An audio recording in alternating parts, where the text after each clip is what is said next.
Welcome students. चलिए इस video में देखते हैं अशोका एप्टीट्यूड टेस्ट के रिगार्डिंग कुछ questions. So the first question is based on logical reasoning and the question says during a particularly troublesome lesson the following conversation occurs. So Pam is saying I always tell the truth. Quentin is saying something. Roger, Susan, Terry. Okay, just read the question first. The question is saying how many people are telling the truth. कितने लोग सच बोल रहे हैं। ठीक है, तो चलिए अब हम इस व्यू से क्वेश्चन को पढ़ने का ट्राई करते हैं। तो पैम कह रहा है I always tell the truth, ठीक है, एंड क्विटिन कह रहा है कि पैम इज लाइंग। ठीक है, तो यहाँ पे देखिए पैम कह रहा है I always tell the truth, वो हमेशा सच बोलता है, बट क्विटिन कह रहा है कि पैम इज लाइंग, पैम झूठ बोल रहा है। अब इन दोनों के बातों में देखिए कंट्राडिक्शन है। ठीक है, पैम कह रहा है मैं हमेशा सच करता हूं, बट क्विटिन कह रहा है कि पैम झूठ बोलता है। अब इन दोनों में से कोई एक तो सही जरूर होगा। कैसे? पैम कह रहा है कि I always tell the truth, मैं हमेशा सच बोलता हूं। क्विटिन कह रहा है पैम इज लाइंग। तो अगर देखिए अगर क्विटिन सच बोल रहा है, ठीक है, दैट पैम इज लाइंग, तो इसकी ये तो झूठ हो ही गया, राइट। अगर क्विटिन फॉल्स बोल रहा है, that Pam is lying, then Pam का स्टेटमेंट ट्रू हो जाएगा, I always tell the truth. So ये क्लियर है अभी तक कि पैम और क्विटिन में कोई एक ही सच बोल रहा है। आगे हम देखते हैं, रोजर बोल रहा है both Pam and Quentin are lying, दोनों झूठ बोल रहे हैं। ऐसा हो सकता है क्या? ऐसा हो सकता है कि दोनों झूठ बोल रहे हो? आप सोचिए। चलिए हम मानते हैं कि अगर ये झूठ बोल रहा है मतलब Pam is lying is a false statement, मतलब Pam is true, Pam is true, तो मतलब I always tell the truth, तो ये बात सही है, तो मतलब पैम तो सच बोलता है। अगर आप क्विटिन की बात को गलत मानते हैं, सही मानते हैं, ट्रू मानते हैं, दैट पैम इज लाइंग, तो पैम तो फॉल्स हो जाएगा, लेकिन क्विटिन तो फिर ट्रू हो ही गया ना। तो इसका मतलब देखिए ये स्टेटमेंट पढ़ने के बाद कह सकते हैं कि रोजर तो पक्का गलत ही बोल रहा है कि both Pam and Quentin are lying, ये गलत है। सुसन क्या कह रहा है? Everyone is lying, everyone is lying फिर से कंट्राडिक्शन है। देखिए पैम और क्विटिन में कोई एक तो सच बोल ही रहा है, क्योंकि कंट्राडिक्शन है दोनों के स्टेटमेंट में, दोनों में से एक को तो ट्रू होना ही है। ठीक है, सो एवरीवन इज लाइंग ये गलत हो जाएगा। Everyone is telling the truth, दोनों सही भी नहीं बोल रहे। देखिए पैम और क्विटिन में ही क्लियर है कि दोनों सही भी नहीं बोल रहे, दोनों कंट्राडिक्टरी स्टेटमेंट है, दोनों में से कोई एक ही ट्रू बोल रहा है। सो देखिए रोजर का स्टेटमेंट गलत हो गया, इसका स्टेटमेंट गलत हो गया, टेरी का स्टेटमेंट गलत हो गया। तो क्वेश्चन पूछ रहा how many peoples are telling the truth, कितने लोग सच बोल रहे हैं। सो दो में से कौन सच बोल रहा है ये नहीं पता, पैम सच बोल रहा है या क्विटिन सच बोल रहा है ये हमें नहीं पता, बट इतना पता है दोनों में से एक तो सच पक्का बोल रहा है। So our answer should be one, that is the B option, right. चलिए एक क्वेश्चन और देख लेते हैं। देखिए ये थोड़ा सॉल्विंग टाइप क्वेश्चन है, बट कंसेप्चुअल क्वेश्चन है, इसलिए मैंने इसको इंक्लूड कर लिया था आज के वीडियो के लिए। देखिए क्वेश्चन कह रहा है two lines are reflection of each other in the y-axis or from the y-axis. So the question is trying to say if we have the coordinate axis, this is the x, this is the y, तो दो line जो है y-axis के reflection एक दूसरे का, ठीक है।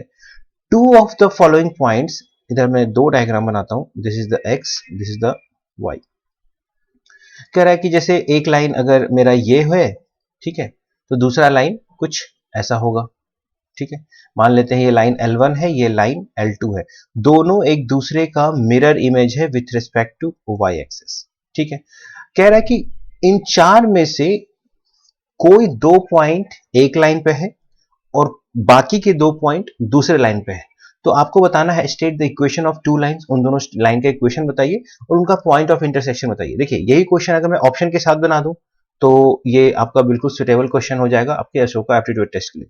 बट चलो हमें केवल कंसेप्ट डिस्कस करना है, तो ऑप्शन जरूरी नहीं है। देखिए तो इसमें दो कंसेप्ट है जो मैं डिस्कस करना चाहता हूं। देखिए अगर आप किसी पॉइंट का रिफ्लेक्शन अगर आप लेते हैं, कहां से? फ्रॉम वाई एक्सिस और फ्रॉम एक्स एक्सिस। अगर आप एक्स एक्सिस से रिफ्लेक्शन लेते हैं, अगर आप वाई एक्सिस से रिफ्लेक्शन लेते हैं, देखिए ये दो स्टैंडर्ड है। बाकी any line parallel to X axis, any line parallel to Y axis, y equals to X line, y equals to minus X line, ये 4-5 चीजें अक्सर एग्जाम में आ जाता है। बट अभी आपको मैं दो चीज बता रहा हूँ। अगर किसी पॉइंट का अगर आप रिफ्लेक्शन लेते हैं from the X axis, from the Y axis, तो आप ये याद रख सकते हैं, ऑब्जर्वेशन की बात है। अगर आप एक्स एक्सिस से रिफ्लेक्शन लेंगे तो एक्स कोऑर्डिनेट चेंज नहीं होगा, x coordinate will not change. क्या होगा, y कोऑर्डिनेट का साइन बदल जाएगा, y कोऑर्डिनेट का जो साइन है वो कॉम्प्लीमेंट हो जाएगा। सिमिलरली अगर आप y एक्सिस से कर रहे हैं तो उल्टा कर लेंगे, y एक्सिस से रिफ्लेक्शन ले रहे हैं तो y coordinate will not change, y coordinate will not change. क्या होगा, तो x कोऑर्डिनेट साइन कॉम्प्लीमेंटेड, यहाँ पे x कोऑर्डिनेट का साइन कॉम्प्लीमेंट हो जाएगा। आप इसको एक छोटे से एग्जांपल से समझ सकते हैं। मान लिया हमने कोई पॉइंट ले लिया यहाँ पे 1, 2, हमें इसका रिफ्लेक्शन लेना है from the y axis. Let us suppose हम इसका रिफ्लेक्शन ले रहे हैं y एक्सिस से। तो लॉ ऑफ रिफ्लेक्शन क्या कहता है, मिरर से इस पॉइंट का जो डिस्टेंस है, यानी कि जो परपेंडिकुलर डिस्टेंस है, वो इक्वल होगा मिरर और इमेज के बीच में। तो ये डिस्टेंस कितना है, अगर आप कोऑर्डिनेट सिस्टम समझते हैं तो ये डिस्टेंस 1 यूनिट है। तो 1 यूनिट इसी लाइन के लॉन्ग आपको पीछे जाना पड़ेगा, है ना। तो यहां मिलेगा इसका इमेज, ये अगर पॉइंट P था तो इसका इमेज मिलेगा P डैश। तो अगर आप y एक्सिस से 1 यूनिट पीछे गए हैं अलोंग x, तो इसका कोऑर्डिनेट होगा -1, 2। तो आप देख सकते हैं y कोऑर्डिनेट में कोई चेंजिंग नहीं हुआ है अगर आप y एक्सिस से रिफ्लेक्शन लिए, एंड x कोऑर्डिनेट का साइन कॉम्प्लीमेंट हो जाता है। तो आप जस्ट याद रख सकते हैं। देखिए ये तो बात थी पॉइंट की। अगर आप लाइन की बात करें, अगर आप लाइन की बात करें तो लाइन का अगर आपको रिफ्लेक्शन लेना है, लाइन का अगर आपको रिफ्लेक्शन लेना है from the X axis and from the Y axis, तो इसमें हम क्या कर सकते हैं, इसके देखिए तरीके बहुत हैं। आप क्या कर सकते हैं, उस लाइन का कोई पॉइंट ले लीजिए, उस लाइन पे लाई करने वाला कोई भी दो पॉइंट ले लीजिए, पॉइंट 1 एंड पॉइंट 2, कोई भी दो पॉइंट ले लीजिए। उसका आपको ऊपर मैंने पॉइंट का रिफ्लेक्शन का रूल बताया है, उस हिसाब से आपको इन दोनों का इमेज मिल जाएगा, P का इमेज मिल जाएगा, P1 का इमेज मिल जाएगा, P1 डैश, P2 का इमेज मिल जाएगा, P2 डैश, और आप दो पॉइंट मिल जाएगा तो लाइन को ड्रॉ कर सकते हैं। तो इस तरह से आप लाइन का स्केचिंग कर सकते हैं, ठीक है। अब देखिए क्वेश्चन में क्या कहता है, क्वेश्चन में यहाँ कह रहा है कि मेरे पास 4 पॉइंट है, दो पॉइंट एक लाइन पे है, बाकी के दो पॉइंट दूसरे लाइन पे है। तो सबसे पहले मैंने तो ये सोचने का ट्राई किया कि क्या इस कंसेप्ट, ये जो पॉइंट वाला कंसेप्ट बताया कि अगर आप एक्स एक्सिस से रिफ्लेक्शन लेते हैं तो एक्स चेंज नहीं होता है, वाई एक्सिस से रिफ्लेक्शन लेते हैं तो वाई चेंज नहीं होता है। तो मैंने पहले सर्च किया कि अगर वाई एक्सिस से रिफ्लेक्शन लिया जा रहा है तो क्या ऐसे कोई दो पॉइंट हैं जिसका वाई कोऑर्डिनेट सेम है, क्या ऐसे कोई दो पॉइंट हैं जिसका y कोऑर्डिनेट सेम है। अगर ऐसे कोई दो पॉइंट मुझे मिल जाते जिसका y कोऑर्डिनेट सेम है, इसका मतलब वो ऑब्जेक्ट एंड इमेज का पेयर होता, तो बाकी दोनों पॉइंट भी ऑब्जेक्ट एंड इमेज के पेयर होते हैं। बट क्वेश्चन का स्मार्टनेस देखिए, ऐसा कोई भी दो पॉइंट नहीं है जिसका y कोऑर्डिनेट सेम है, ऐसे कोई भी दो पॉइंट नहीं है जिसका y कोऑर्डिनेट सेम है। सो देखिए ये अपने आप में सॉल्विंग क्वेश्चन तो है ही है, और अपने आप में लॉजिकल क्वेश्चन भी हो रहा है, ठीक है, क्योंकि इसमें आपको फिर केसेस करके हम स्टडी करेंगे। देखिए तो अब यहाँ पे फिर हमने और दिमाग लगाना पड़ेगा, पहले कंसेप्ट से तो नहीं हुआ, डिस्कस किया इसलिए कि अगर ऐसा हो तो आप ऐसे भी कर सकते हैं कि अगर ऐसा कुछ इजी क्वेश्चन बना के देता, बट थोड़ा सा इसमें कॉम्प्लेक्सिटी है। तो ऐसे कोई भी दो पॉइंट नहीं दिख रहा है मुझे जिसमें y कोऑर्डिनेट सेम हो, तो ऐसे कोई पेयर्स नहीं मिले मुझे इजीली। तो अब मैं इनको जस्ट में लोकेट करके देखता हूँ। -1, 1 मान लेते हैं, ये पॉइंट है आपका -1, 1। दूसरा पॉइंट है 2, 3, 1, 2, 3 लेते हैं इस पॉइंट को, 2, 3। Next is -3, 5, -3, -1, -2, -3 and 5. Let us suppose here, so this is -3, 5, and the fourth point is -3, 7, -3, -7, -3, -7. Let us suppose on this -3, -7. See, this -3 point will have same x coordinate as this -3, 7. So this is vertically downward. Okay, now let us suppose this is the point A, this is the point B, this is the point C, this is the point D. अब हम क्या कर सकते हैं, देखिए अब simple सा बात है, अगर मैं DC से कोई लाइन इमेजिन करूं, मान लेता है एक लाइन हमारा DC है, जस्ट मैं इमेजिन कर रहा हूं हिट एंड ट्रायल, अगर DC मेरा कोई लाइन है तो इसका इमेज अगर मैं y एक्सिस के लूंगा तो एक वर्टिकल लाइन का इमेज वर्टिकल ही तो बनता, एक वर्टिकल लाइन का इमेज y एक्सिस से बनाता तो वर्टिकल ही बनता, बट ये दोनों तो फिर वर्टिकल बनेगा नहीं, कंफर्म है। तो मतलब D और C का कॉम्बिनेशन तो आपका एक लाइन हो ही नहीं सकता, ठीक है। तो अब मैं क्या करता हूं, D और C नहीं हो सकता तो अब मैं हिट एंड ट्रायल लेता हूं, एक ऑप्शन लेता हूं मैं D और A का, सॉरी मैं ट्राई करता हूं कि D और A अगर मेरा एक लाइन है तो दूसरा लाइन ये होता। अब यहां पे एक कंसेप्ट और है कि अगर आप रिफ्लेक्शन लेंगे, अगर दो लाइन का y एक्सिस से रिफ्लेक्शन अगर आप लेंगे तो उनका जो स्लोप होगा, दो स्ट्रेट लाइन अगर दो स्ट्रेट लाइन एक दूसरे का रिफ्लेक्शन है, अगर दो स्ट्रेट लाइन एक दूसरे का रिफ्लेक्शन है with respect to y axis,